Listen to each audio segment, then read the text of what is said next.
विद्यार्थी मित्रांनो, सह्याद्री ट्युटोरियल्स मध्ये तुमचं स्वागत आहे। आता बघा, आज आहे 24 मार्च, बरोबर। एक लक्षात घ्या, काल आता ठीक आहे, व्हिडिओ तयार करताना तुम्हाला सांगू का, ॲक्च्युअली कोणत्या सब्जेक्टवर व्हिडिओ तयार करू असं मला प्रश्न पडला होता। तेव्हाच प्रथमेश वेल्लाळचा एक मला मेसेज आला की 28 दिवस उरलेत, ओके, प्रचंड टेन्शन आलंय, अंडर प्रेशर, काय करू समजत नाहीये। वेदांत भूते नावाचा आपला एक सबस्क्रायबर आहे, त्याचा पण मेसेज आला की नीटची खूप छान प्रॅक्टिस त्याने केलेली आहे, मार्क्स पण खूप चांगले येत आहेत, पण थिअरी लिहिताच येत नाहीये। ओके, एक लक्षात घ्या, दोनच मेसेज मी वाचलेत, लक्षात घ्या, आणि माझ्या एक लक्षात आलं की बहुमूल्य असा वेळ शिल्लक आहे, ऑलमोस्ट 1 महिना आहे। एवढा वेळ असताना आपण केवळ तणाव घेतोय। हे असं का होतंय? कारण आपल्याला प्लॅनिंग नाहीये। ओके, आता मी तुम्हाला सांगतो व्हिडिओच्या सुरुवातीलाच, मी एक टाइम टेबल तुम्हाला तयार करून देणार आहे, मी एक तुम्हाला प्लॅनिंग करून देणार आहे, लक्षात घ्या, अगदी बेस्ट असणार आहे ते। तरी देखील डोळे मिटून हेच फॉलो करायचं असं नाहीये बरं का, तुम्हाला काही चेंजेस करू वाटले तर तुम्ही त्या प्लॅनिंगमध्ये चेंजेस करायचे आहेत, लक्षात घ्या। आणि सगळ्यात महत्त्वाचं की मी बघतोय बरं का, प्रत्येक चॅनलवरती तुम्हाला क्वेश्चन बँक प्रोव्हाइड केले, त्याचे सोल्युशन। मी सुद्धा काल तुम्हाला म्हटलं होतं की यश आराध्यने पण क्वेश्चन बँकचे सोल्युशन्स प्रोव्हाइड केलेत, पण मी ऑब्झर्व केलं की एवढ्या कमी वेळेत एवढी मोठी क्वेश्चन बँकचे सोल्युशन कुणी तयार केले? आता हे सगळे विद्यार्थ्यांनीच तयार केलेले आहेत। काही ठिकाणी मी हँड रिटन सोल्युशन सुद्धा बघितलेत, छान आहे, मुलं करतायत, यात आनंद आहे, पण त्या चुका होऊ शकतात, 100% चुका होऊ शकतात। मी तुम्हाला सांगू का, लक्षात घ्या, बघा आता ॲक्च्युली ना गमतीचाच एक छोटासा पार्ट आहे बरं का, लक्षात घ्या, समजून घ्या बरं का। तर एक डेफिनेशन होती, लक्षात घ्या, ओके, एक डेफिनेशन होती, त्यात प्रेझेंट इन द सिस्टीम असा शब्द होता। आता तुम्हाला सांगू का की present, PRESENT, present in the system, एक लक्षात घ्या, बघा मी क्लासमध्ये टेस्ट होती, सुपरविजन करत होतो, प्रेझेंट इन द सिस्टीम हवं होतं, ठीक आहे। मी पेपर बघितलं, मुलं शांत होती, सगळे ठीक आहे, मी थोडेसे घाबरतात मुलं एक्झामच्या वेळेस बरं का, शिक्षक पुढे असल्यावर सगळं व्यवस्थित झालं होतं, पण पेपर चेक करताना माझ्या लक्षात आलं, बघा मी काय सांगतोय, एक हुशार विद्यार्थी होता, ओके, त्याच्याकडून काय झालं होतं, प्रेझेंट शब्द बरोबरच होता, बघा प्रेझेंट, ओके, त्याचं यस कसं काढलं तुम्ही बघितलं का? आता मी जस्ट गमतीचा पार्ट आहे म्हणून सांगतोय, पण एक त्याच्या आसपास जे 4-5 मुलं होती त्या बेंचवर, त्या सगळ्यांनी लिहिलं होतं प्रेग्नेंट इन द सिस्टीम। बघा, प्रेझेंट शब्द पाहिजे, लिहिलं काय प्रेग्नेंट, का? तो हुशार आहे, त्याचं बरोबरच असणार आहे ना। आणि मी तुम्हाला एक सांगू का, तुम्हाला हे जे दुसऱ्याचं जेव्हा आपण बघून लिहितो ना, लक्षात घ्या, तेव्हा आपला ब्रेन काम करत नसतो, तो फक्त म्हणत असतो बघतोय, लिहून काढ फक्त पटपट पटपट। बाळांनो, माझं काय म्हणणं आहे, सांगायचं काय होतं, हा पार्ट जाऊ दे, त्या मूर्खांना एवढं पण लक्षात आलं नाही काय लिहितोय आपण ते, पण दुसऱ्या कुणाच्याही क्वेश्चन बँकचे सोल्युशन नका बाळांनो हे करू, तुमच्याकडे वेळ आहे। आपलं काय चाललंय मला सांगा, आता तुम्हाला मी क्लिअरली जरा स्ट्रॅटेजीकडे वळतो बरं का, थोडंसं हा पार्ट तुम्ही ऐकून घेतलं, मी धन्यवाद। म्हणजे मला सांगायचं काय, कुणाचंही डोळे मिटून बघायचं, बघून लिहायचं नाहीये, पहिल्यांदा आपल्याला येतंय ते सॉल्व्ह करायचं, लक्षात घ्या नेहमी। आता आज आहे 24 मार्च, आपल्याला 20 एप्रिल पर्यंत वेळ आहे अभ्यास करण्यासाठी, म्हणजे माझ्याकडे 27 डेज आहेत। मग या 27 दिवसात मला physics, chemistry, maths, bio, English, bifocal subject करायचे आहेत, लक्षात घ्या, बरोबर आहे। आता होणार आहे काय की याच्यासाठी बोर्ड नंतर वेळ आहे मिळणार आहे, प्रत्येकाला दिवस तिथं आहेत, ठीक आहे। 7 मेला जसा तुमचा मॅथ्स संपेल, पुष्कळ वेळ आहे, त्यावेळेस होऊ शकतं। आता प्लीज बघा, मी परत सुरुवातीला सांगितलंय, तुम्हाला करू वाटत तुम्ही करायचं, हे पण लक्षात घ्या बरं का। आता मेन पॉइंट काय की इंग्लिश, काल काही कारणामुळं सरांना व्हिडिओ अपलोड नाही करता आला, पण आज सह्याद्री इंग्लिश ट्युटोरवरती तुम्हाला व्हिडिओ 100% मिळेल। मग ते डेली व्हिडिओ फॉलो करा, 10-15 मिनिटाचे, 20-25 मिनिटाचे असतील, तुमचं इंग्लिशची भीती दूर होईल। आता आपण फक्त विचार करूया PCMचा। आता ज्यांचे दोन्ही ग्रुप आहेत ना, निदान त्यांनी आता तरी प्रायोरिटी बघितलंच पाहिजे, लक्षात घ्या, मॅथ्स किंवा बायो हे लक्षात घ्या, पण आता बोर्डला काय सगळं करावंच लागणार आहे, तरी माझं टार्गेट आहे PCM। मग आता कसा अभ्यास केला पाहिजे या 27 दिवसात, मी तुम्हाला सांगतो। आता सध्या जे आपलं डेली तुम्हाला मी टार्गेट देतोय, व्हिडिओच्या शेवटी मी तुम्हाला देणारच आहे, ते तुम्ही फॉलो करा बाळांनो। किती दिवस फॉलो करा? 7 एप्रिल पर्यंत मला ते करायचं आहे। 14 दिवस आहेत, 42 मोठे मोठे टॉपिक आपले कंप्लीट होणार आहेत. मोठे टॉपिक एक लक्षात घ्या, एवढा झाला ना आपला 60-70 नाही, ऑलमोस्ट कॉन्फिडन्स बूस्ट झाला असणार. लक्षात घ्या, कुठलीच भीती राहणार नाहीये. बरं असं का करायचं मी तुम्हाला सांगतो. 7 पर्यंतच का, तुम्ही म्हणाला घ्या की कंटिन्यू, नाही बाळांनो, मी तुम्हाला सांगतो की 8 तारखेपासून 20 तारखेपर्यंत जे 13 दिवस आहेत त्यात आपल्याला मात्र रोज 3 टॉपिक करून चालेल का, तुम्ही सांगा. नाही, तिथं आपल्याला प्रत्येक सब्जेक्टचे 2-2, 3-3 जशी ज्याची क्षमता असेल तसे टॉपिक घेतले पाहिजे. म्हणजे मी तुम्हाला सांगू का की याच्या जर तुम्ही प्रत्येक सब्जेक्टचे 2 टॉपिक म्हणजे डेली 6 टॉपिक रिवाइज केले ना बाळांनो, तरी 78 टॉपिक होत आहेत. त्यातले 42 यातलेच असणार आहेत ना बऱ्यापैकी. आलं का ध्यानात. म्हणजे 20 तारखेपर्यंत माझं physics, chemistry, maths proper revise झालेला असणार आहे.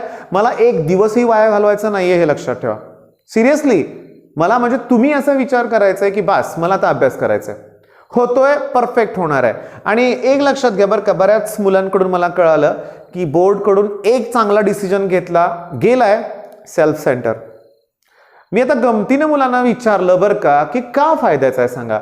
मुलं म्हणली नाही सर ते आपल्याच कॉलेजमध्ये नंबर येणार ना. मी म्हणलं काय फायदा काय त्याच्यात एवढा. तर मुलांनी काय काय कारणं दिली बघा. मुलांनी असं सांगितलं की आपली शाळा असते, आपल्याला माहिती आहे टॉयलेट बाथरूम कुठं असतात ते, त्यामुळे टेन्शन कुठलं राहत नाही.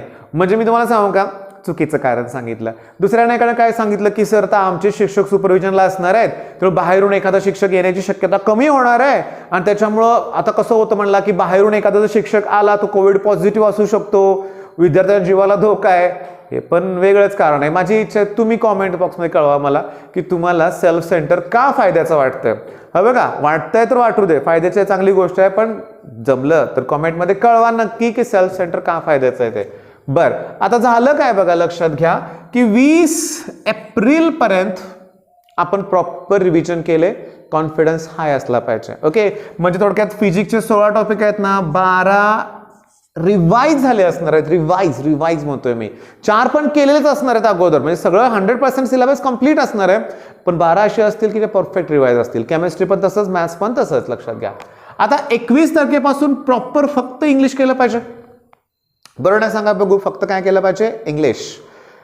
23 तारखेला एकदा का इंग्लिशचा पेपर झाला की 23 तारखेपासूनच मग 23, 24, 25 हे 2-3 दिवस तुम्ही मॅथ्स फिनिश करा, प्रयत्न करा. लक्षात घ्या. आणि माझं म्हणणं एक महत्वाचं सांगणार आहे बरं का, थोडंसं हे सांगितलं तुम्हाला सांगतो मी की मॅथ्स नंतर केमिस्ट्री घ्या आणि नंतर फिजिक्स स्टार्ट करा.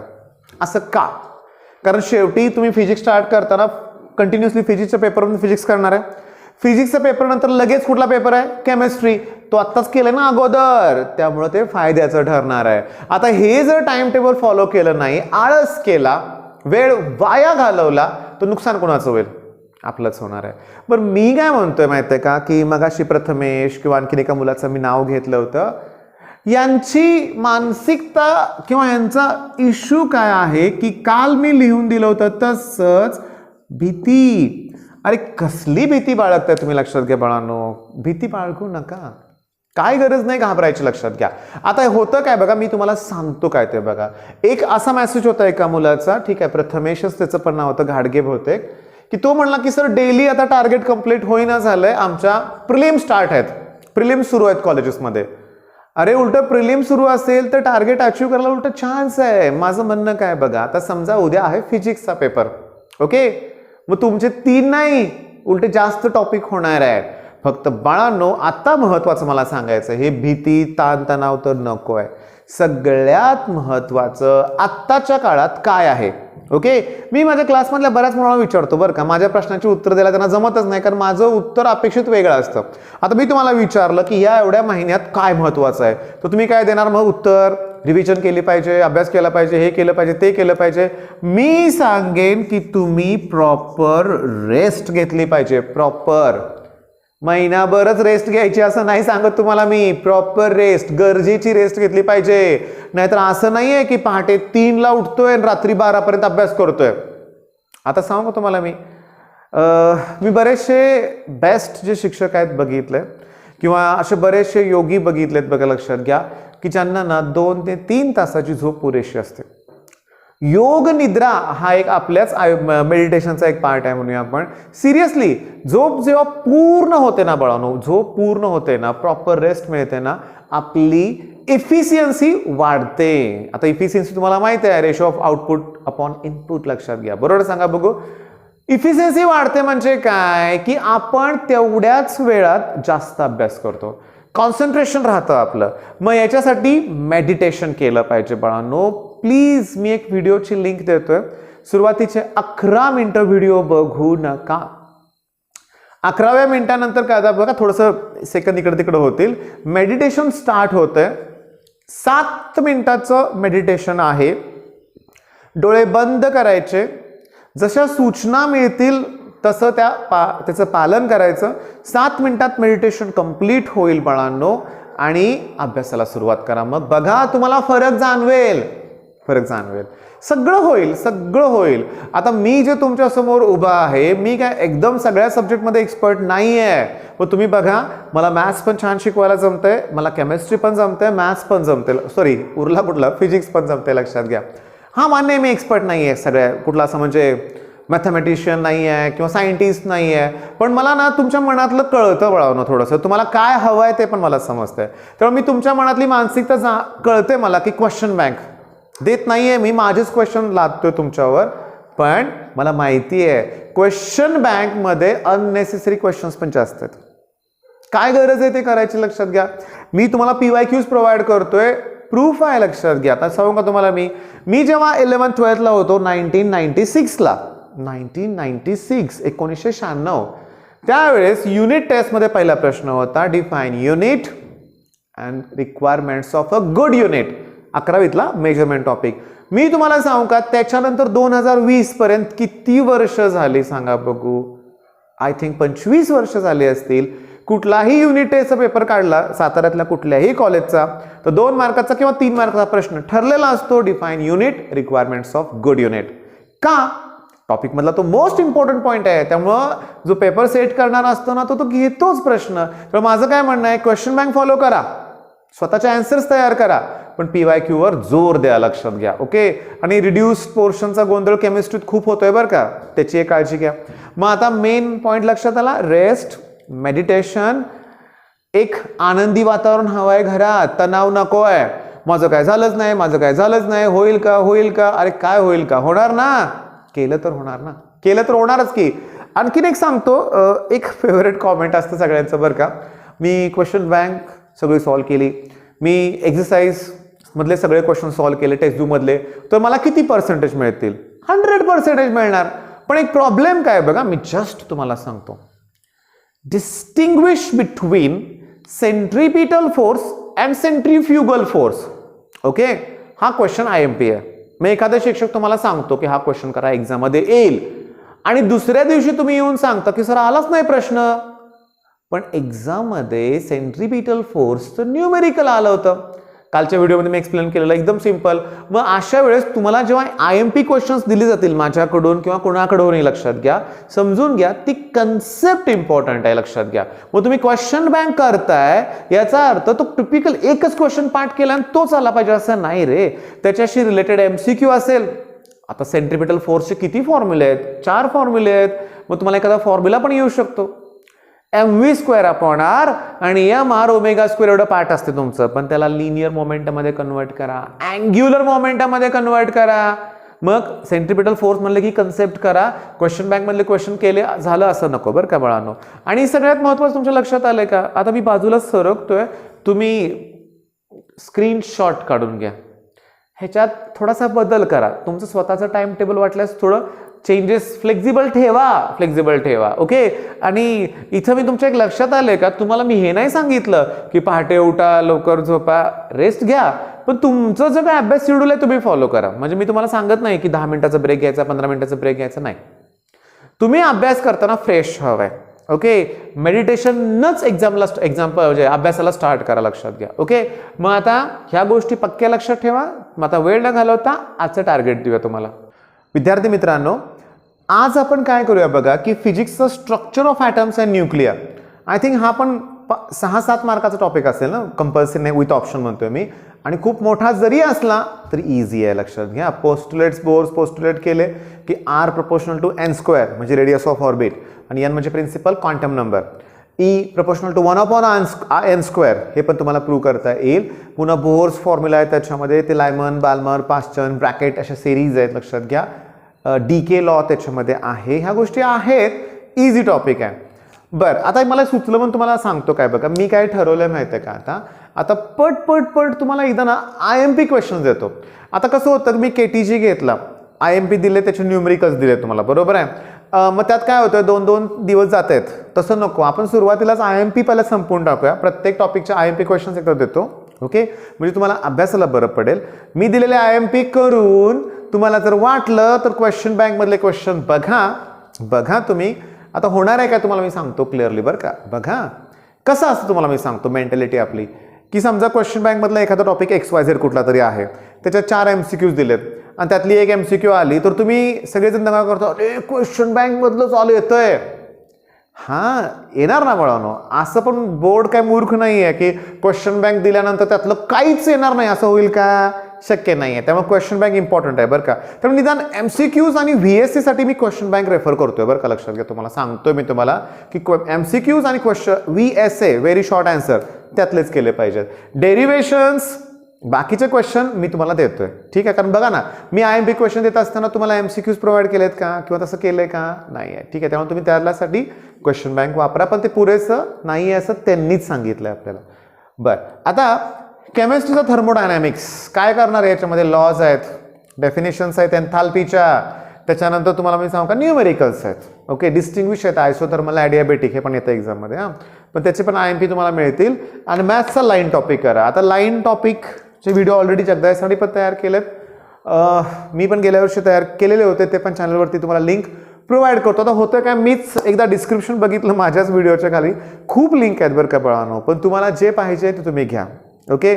आणि चांगला अभ्यास करा बाळांनो, दिलेली स्ट्रॅटेजी खरोखर फॉलो करा, बेस्ट आहे ती. त्यात थोडेफार चेंजेस करा, लक्षात घ्या. आणि माझ्या अनुभवात मी तुम्हाला सांगतोय. आता हे मला कुठून कळालं मी तुम्हाला सांगतो व्हिडिओच्या शेवटी, ओके. आणि मला एक आनंद काय होतो की लास्टच्या मोमेंटला जरी मी काय बोललो त्याच्यावर कॉमेंट येत आहेत, याचा अर्थ मुलं शेवटपर्यंत व्हिडिओ बघतायत, बरं का. कारण जोक नाही आहे 15-16 मिनटं एवढंच बघणं ऐकणं, तुम्हाला फायद्याचं वाटतं म्हणून तुम्ही बघताय, मित्रांबरोबर चॅनल शेअर करताय. ग्रोथ बघून मला आश्चर्य होत आहे गेल्या 3-4 दिवसातली, कारण एकानं दुसऱ्याशी शेअर केलं, त्यानं त्याच्या मित्रावर शेअर केलं, इतकी ही चेन वाढत गेली ना, लक्षात घ्या. मला अगदी उत्साह येतोय. मग त्यामुळे मी तुम्हाला पुन्हा एकदा रिक्वेस्ट पण करतो की जे नवीन सबस्क्रायबर आहेत, गेल्या 1-3 दिवसात आपले 1200च्या आसपास सबस्क्रायबर वाढले, 1000च्या आसपास, आणि अगोदरची ग्रोथ रेट आणि आत्ताचा ग्रोथ रेट बघितला ती प्रचंड संख्या आहे. मी या नवीन सबस्क्रायबरना रिक्वेस्ट काय करतोय की तुम्ही बघा, चॅनलवरती बेस्ट कंटेंट तुम्हाला मिळेल, आणि तुम्ही मित्रांबरोबर बिंदास चॅनल शेअर करा. कोणी रिग्रेट नाही करणार, तुम्हाला नावं नाही ठेवणार, लक्षात घ्या. उलट खुश होतील की चांगलं चॅनल रेफर केलं म्हणून, ठीक आहे. बरं, आता मला मेन काय सांगायचं होतं, लक्षात घ्या की बघा, मी जेव्हा इंजिनिअरिंगला होतो की नाही बाळांनो, की फर्स्ट सेमेस्टरला आम्हाला ऑलमोस्ट 40 दिवसाची प्रिपरेशन लीव्ह मिळाली होती. किती दिवस? 40 दिवस, 4 नाही 40 दिवस. तिथं मला कळालं की प्लॅनिंग म्हणजे काय असतं ते. कारण काय खरं सांगू का, नेक्स्ट इयर तुम्ही इंजिनिअरिंगला ॲडमिशन घेणार आहात, बरोबर आहे. ही फर्स्ट सेमेस्टर म्हणजे असे असतं बघा, लक्षात घ्या, नवीन हॉस्टेल, नवीन मित्र, सगळं एन्जॉय, आणि एक्झाम कधी आली कळत पण नाही. आणि तसंही बघितलं तर ना, कुठंही सांगतो, कुठल्या आपल्या शिक्षण पद्धतीमध्ये अगदी 5वी पासून 12वी पर्यंत इंजिनिअरिंगमध्ये नुसतं जर्नल आणि सबमिशनच असतं, लक्षात घ्या. म्हणून आपण, तुम्ही म्हणाल 5वीला कुठलं, तर आम्हाला तुम्हाला सांगू का, आता मी बघतो नाही तर स्व अध्याय का स्वाध्याय, ठीक आहे, सेल्फ स्टडी किंवा काही तुम्हाला प्रोजेक्ट वगैरे दिलेलं असतात, प्रचंड लिखाण असतं. पण जाऊ दे. मग ते 40 दिवसात मी ऑब्झर्व केलं की सुरुवातीचे 15-16 दिवस मी गावाला गेलो, मला त्याचं महत्त्व कळालं नाही. पण जसं मी हॉस्टेलला परत आलो, बघितलं, असलं वातावरण वेगळं होतं, लक्षात घ्या. सगळ्यांनी प्लॅनिंग केलं होतं, सगळे त्याप्रमाणे अभ्यास करत होते. पण मी पण जागरूक झालो, ठीक आहे, निदान 6 पैकी 4 विषयात तरी पास झालो. मॅथ्समध्येच फेल झालो होतो, लक्षात घ्या, आणि ग्राफिक्समध्ये, आणि ते माझे परत फेवरेट सब्जेक्ट बनले. हे सांगायला काय नको, बऱ्याच वेळा मी सांगितलेलं आहे. म्हणजे मुद्दा काय, तिथं मी शिकलो इंजिनिअरिंगला की प्लॅनिंग असतं, बरोबर, एक अभ्यासाचं म्हणूया आपण. तुम्ही, मला जेवढं माहिती आहे तुम्हाला मी सगळं देतोय, तुम्ही त्याचा फायदा करून घ्या, ठीक आहे. करा अभ्यास, हे टार्गेट कंप्लीट करा. बेस्ट ऑफ लक, धन्यवाद.